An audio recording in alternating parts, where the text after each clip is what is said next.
semester 5 kelompok 4. Oke, nah di sini pada kali ini saya akan membahas terkait masalah materi minggu lalu di mana tentang teori pengambilan keputusan.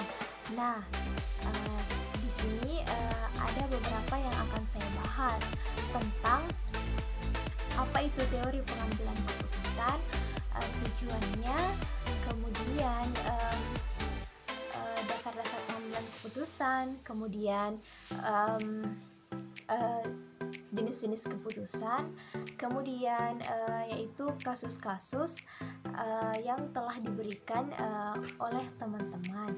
Nah, sebelum kita melangkah ke pembahasan, izinkan saya untuk kita harus mengetahui dulu apa itu teori pengambilan keputusan.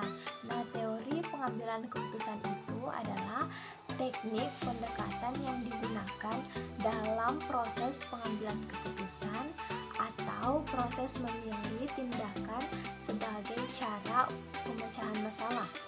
Nah, kemudian di sini ada tujuan dari analisis keputusan ini adalah untuk mengidentifikasi apa yang harus dikerjakan, mengembangkan kriteria khusus untuk mencapai tujuan, mengevaluasi alternatif, kemudian yang tersedia yang berhubungan dengan kriteria, kemudian mengidentifikasi risiko yang melekat pada keputusan tersebut.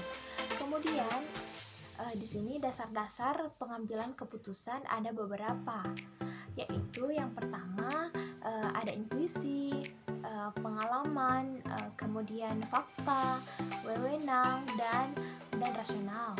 Oke. Selanjutnya itu kita beralih ke jenis-jenis pengambilan keputusan, di mana jenis-jenis ini ada dua jenis jenis keputusan yang dihadapi pada saat menghadapi masalah. Nah, ada dua terprogram dan keputusan tidak terprogram. Nah, yang pertama itu keputusan terprogram, yaitu di mana keputusan ini merupakan keputusan yang berulang dan telah ditentukan sebelumnya. Dalam keputusan terprogram, prosedur dapat digunakan untuk menyelesaikan permasalahan yang dialami oleh organisasi. Nah, keputusan terprogram ini memiliki struktur yang baik karena pada umumnya kriteria bagaimana suatu kinerja diukur sudah jelas. Kemudian di sini yang kedua itu keputusan tidak terprogram, di mana keputusan tidak terprogram ini belum ditetapkan sebelumnya, dan pada keputusan tidak terprogram tidak ada prosedur baku yang dapat digunakan untuk menyelesaikan permasalahan. Keputusan ini dilakukan ketika organisasi menemui masalah yang belum pernah mereka hadapi sebelumnya, sehingga organisasi ini tidak dapat memutuskan bagaimana merespon masalah tersebut, sehingga ketidakpastian apakah solusi yang diputuskan dapat menyelesaikan permasalahan tersebut. Oke, maka dari itu keputusan ini tidak terprogram ini pada umumnya melibatkan perencanaan strategi. Selanjutnya kita melangkah ke kasus-kasus dari teman-teman. Nah, kasus yang pertama itu terkait kasus dari saudari Wina Wahyuni, yaitu adapun menurut saya di sini yaitu tipe pengambilan keputusan yang cocok dalam kasus tersebut, yakni tipe pengambilan keputusan yang tidak terprogram. Artinya keputusan tersebut dapat dilakukan secara cepat dan tidak terprogram, dalam artian di sini tidak memerlukan waktu yang cukup lama untuk mengambil keputusannya. Mengapa?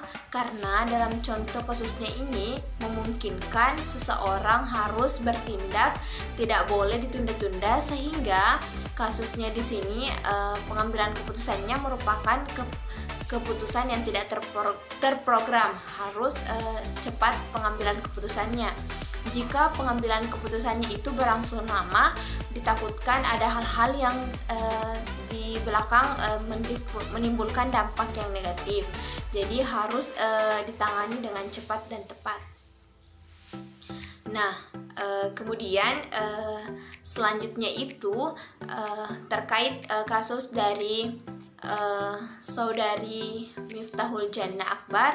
Nah, di sini keputusan yang diambil ini adalah keputusan yang diambil pemerintah sudah tepat, karena tujuannya tidak lain untuk mencegah penyebaran virus corona. Jika ingin menerapkan pembelajaran tatap muka, maka harus mematuhi setiap peraturan yang dikeluarkan oleh pemerintah, karena keputusan tersebut pasti merupakan hal yang terbaik.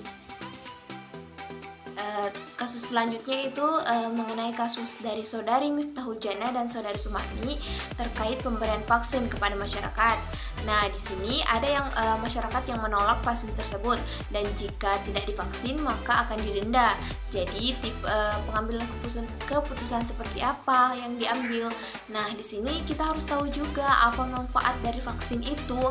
Nah, vaksin itu sendiri untuk menghindari kita dari virus corona. Jadi pemerintah itu harus betul-betul gencar untuk melakukan penyuluhan terhadap kepada masyarakat mengenai vaksin ini, karena ada manfaat-manfaat yang bisa mencegah kita dari virus corona.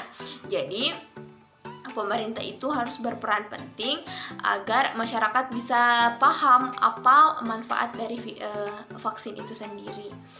Nah, terkait kasus selanjutnya yaitu kasus dari saudari Viana mengenai cadar.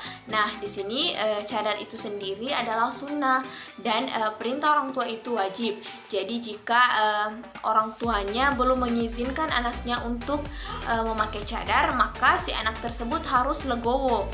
Nah, dimana anak ini harus menerima apa keputusan orang tuanya, tetapi anak ini juga kita sebagai anak-anak kita harus bisa meyakinkan orang tua kita bagaimana dampak positif atau manfaat dari cadar itu sendiri. Saja yang sempat saya sampaikan, lebih dan kurangnya mohon dimaafkan. Wassalamualaikum warahmatullahi wabarakatuh.